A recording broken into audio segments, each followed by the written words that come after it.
Welcome to Your Next Best Step with Breck Cochran, the locker room for purpose-driven leaders.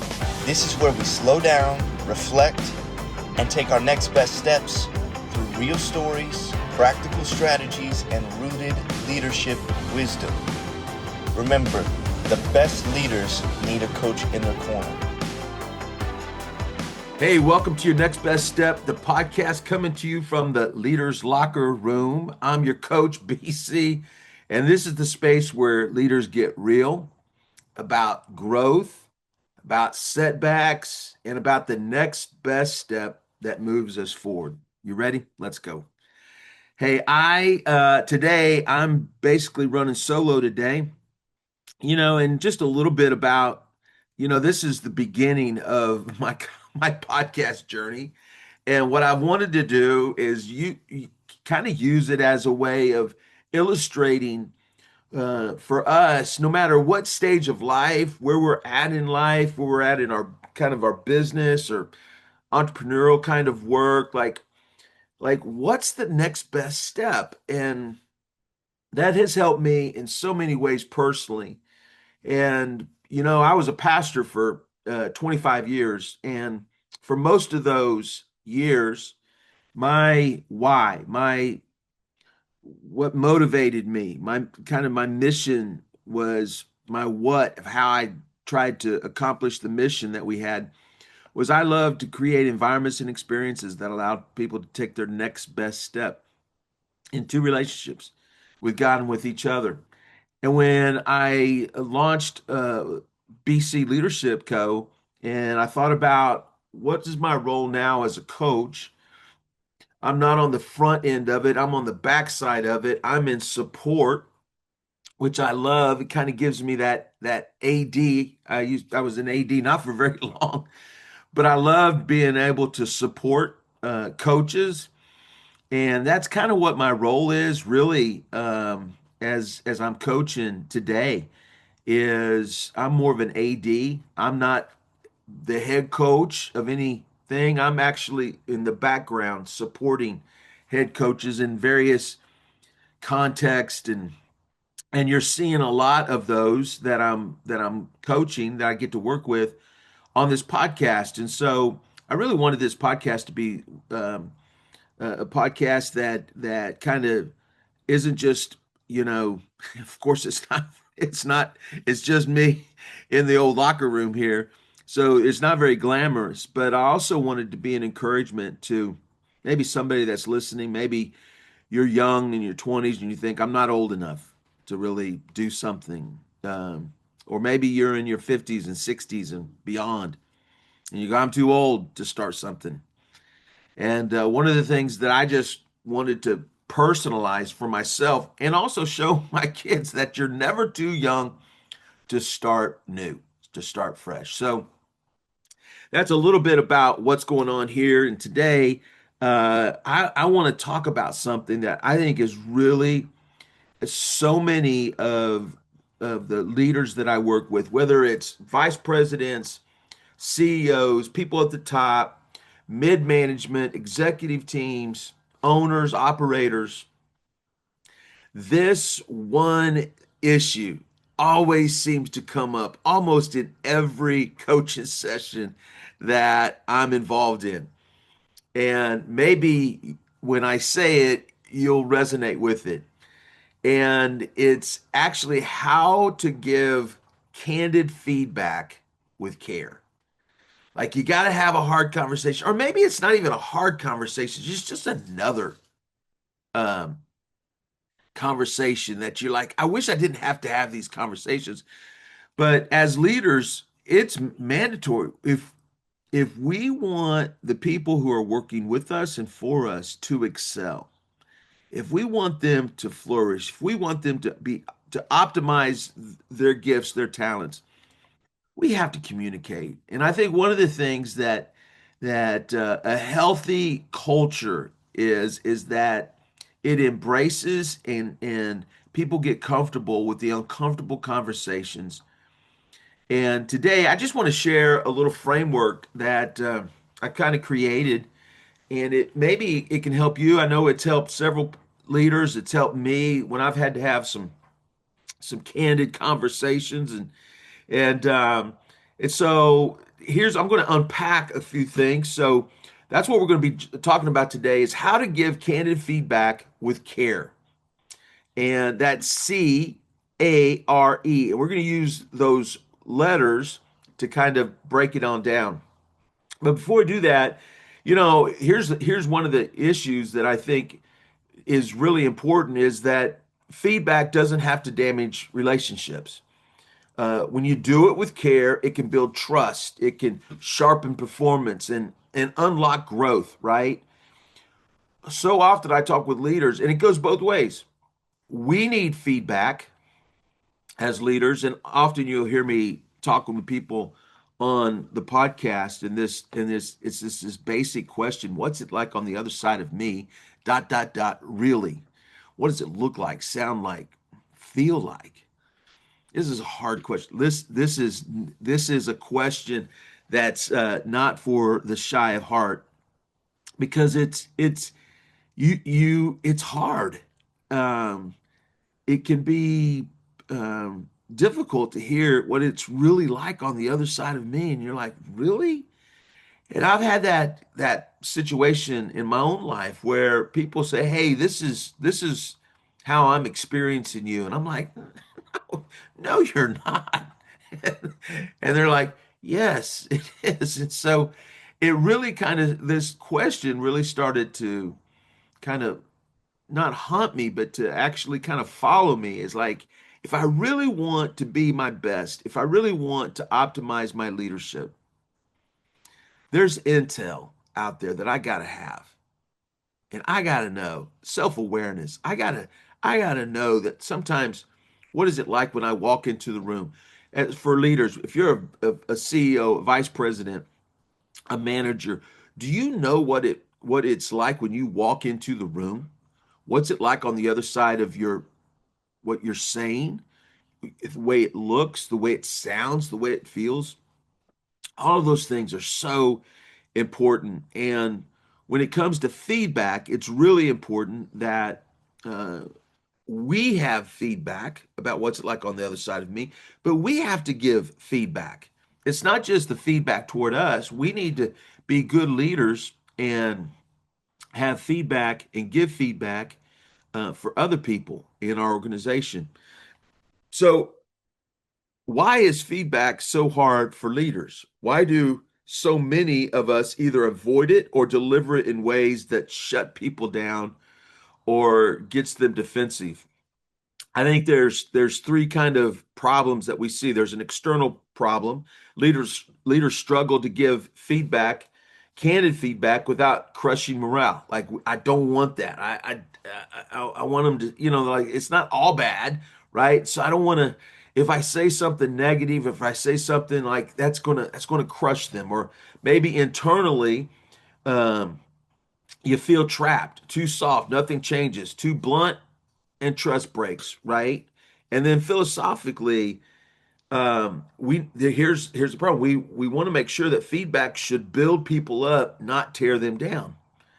But here's the deeper reality that I see.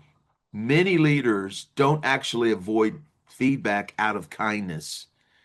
Somebody might say, well, he's just too kind. Or I'm like, I guess I'm just too kind. And they avoid hard conversations out of insecurity. Or, if I'm just going to be blunt, leadership laziness. They say, I'm just too nice. But true kindness is clarity, right? Dodging the conversation isn't protecting your people, it's protecting you as a leader. I was taught another way, I was taught early on, and if you're going to give feedback, do it the kind of Oreo cookie model of feedback. The one start with a positive, deliver the hard thing in the middle, and wrap it up with another positive. I was taught that. I taught that. And I used it for years. And I've also been on the receiving end of it. And over time, you know what it started to feel like? Manipulation. And here's why. Once you've been around long enough, you start bracing for the middle. Like, okay, I've done this before. I'm picking up what you're putting down. You're saying something nice. I know what's going to come next, right? And so the positives on either side don't land as actual encouragement. It lands like it's a setup, even when they're true.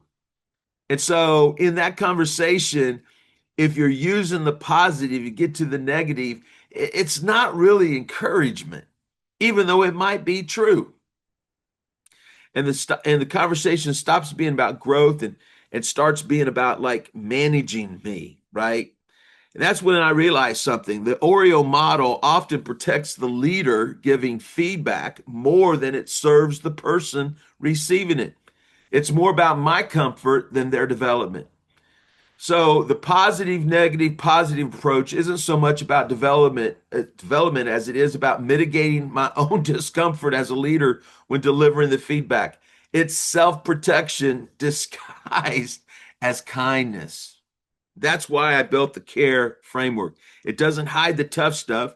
It actually invites clarity, respect, ownership into the conversation. It's still caring, but it's not candy coated. The whole point isn't to soften the blow, it's to build trust and spark growth. So when we're success, when we can have hard conversations with our teams, with our teammates, with people in our organization, teams that grow in trust, performance, and engagement, that's successful. That's what we want. When we fail to give good, regular feedback with care, performance on our team starts to stagnate, frustration grows, and culture begins to erode.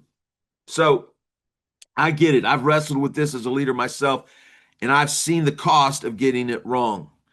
But over the years of coaching leaders, I've developed this simple, memorable framework that really works in real conversations in real time. So here it is, the CARE framework. Let's just start with the letter C. Clarify the purpose. When we come into a meeting and somebody sits down with this, man, just get right to the point. Hey, Joe. Hey, Sally. How we doing? Hey, thanks for coming in. Here's what this meeting is about. Don't don't kind of wiggle, waddle, like get around, like just get to the point. Clarify the person or the purpose why you're having the meeting. Define why you're giving feedback. Is it to improve performance, realign expectation, foster growth? And then be specific about the outcome you want, not just what went wrong.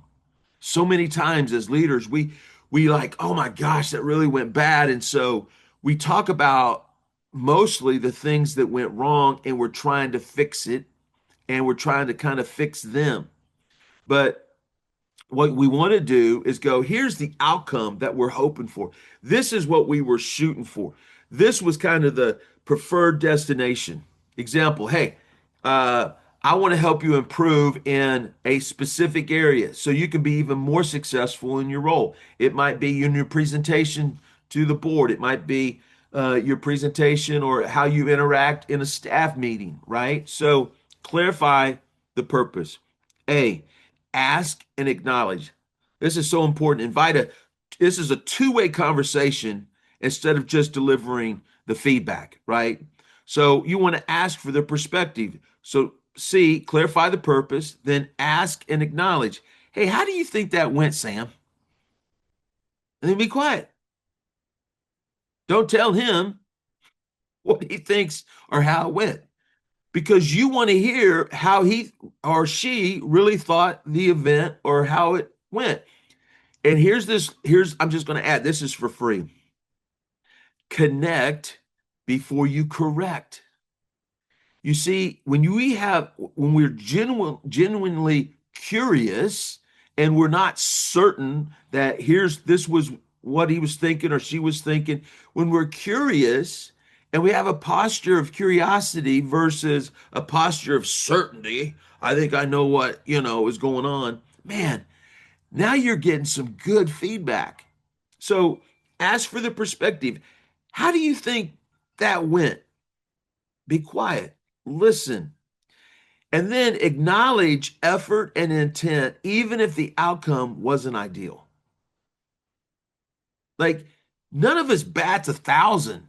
Like we can have a great presentation, we can have a great team meeting, we can have a great, start, whatever that is.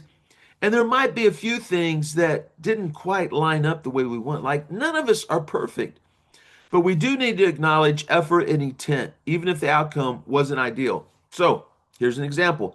I noticed you put a lot of effort into that presentation. Man, your slides were on point. Like you noticed some things, and I appreciate that. What challenges did you face? Here's another curiosity question. You're trying to gather information. What challenges did you face? You want to know, were they struggling with something? Maybe it was something that happened on the way to work or something that, I guess the challenge could have been, yeah, something happened last night. I just got news. And so the challenge was for me to actually be kind of in the moment. And so now you're like, oh, well, maybe that's why it didn't go as well as you thought as a leader, right? So, C, clarify the purpose. A, ask and acknowledge. R, redirect with honesty and respect. Be direct but constructive. Avoid sugarcoating, but also avoid being harsh. And it's really important that this word attunement, I talk a lot about it in the work personally because I've had to really work at attunement, attuning to others and attuning to myself and knowing what what's going on inside of me. Like what is really going on? Am I good? Am I present? Right? Am I tired? Am I bored? What like being attuned to yourself and here's where it's important as a leader, redirect with honesty and respect. You're giving uh constructive feedback, but you're not like being soft pedaling it, and people are like, really, just speak to what you really believe here. Focus on behaviors and impact, not personal traits, right? Focus on behaviors and impact. And then offer a clear next best step or a way forward. Example, here's where I see room for improvement. Hey, there was some aspects that I thought it was good. Now that I've heard what was going on, like it helps me understand like okay. And then what you want to do is let's talk about how you can adjust moving forward. Hey, Sally. Hey, Sam. Next time, why don't you think about this, right? And so it helps them, it gives them a clear next step, and they're not having to be defensive about it or dismissive about it. And then here is the final part of the framework E, empower for growth. Reinforce confidence by recognizing strengths, encourage ownership. Hey, Sam, what's one thing you can do differently next time? Oh, one thing. Maybe I need to get a little more rest, or maybe I need to slow down, or maybe I need to attune to myself, or maybe I need to, whatever that is, you're inviting this person, your teammate, somebody that's working for you, they have agency. They get to actually participate. Like, yeah, I'm thank you for the feedback. I think I'll do this next time. I didn't realize, how it came across, right? So you're helping them understand what's it like on the other side of them in this scenario that you're talking about. And then offer support. How can I help you succeed in this? I want to see you succeed, Sam. Sally, I I know, girl, you're going to crush this thing. And so I'm here for you. How can I help you? And then end with a forward focused mindset. I believe in your ability to improve, and I'm here to support you. Right? That is the care. C, clarify the purpose. A, ask and acknowledge. R, redirect with honesty and respect. E, empower for growth. I think it'd be important for you. I just want to encourage you, use this care framework in your next feedback conversation. Pick one person, one situation, walk through it step by step. And if you want to go deeper, I'm building out a training on this. You can DM me or subscribe to the podcast, and I'm developing an email list, and so when there's an opportunity to jump onto a real training and have some time to really talk about this, you won't miss it. Hey, imagine a culture where feedback isn't feared but welcomed. Imagine teammates walking away from hard conversations more motivated, not less. That's the power of leading with care. Hey, every leader I know is just trying to take their next best step. That's what this podcast is all about, giving you tools and frameworks that make those steps a little clearer and a little braver. Thanks for hanging out in the locker room with me today. If today's conversation on giving feedback with care sparks something for you, subscribe and share it with someone on your team or another leader who could use it. And then join me here next time where we'll keep unpacking what it looks like to build trust, sharpen our leadership, and unlock the growth together. So remember, leadership isn't about having it all figured out. It's about moving forward one step at a time. Hey, I'll see you next time.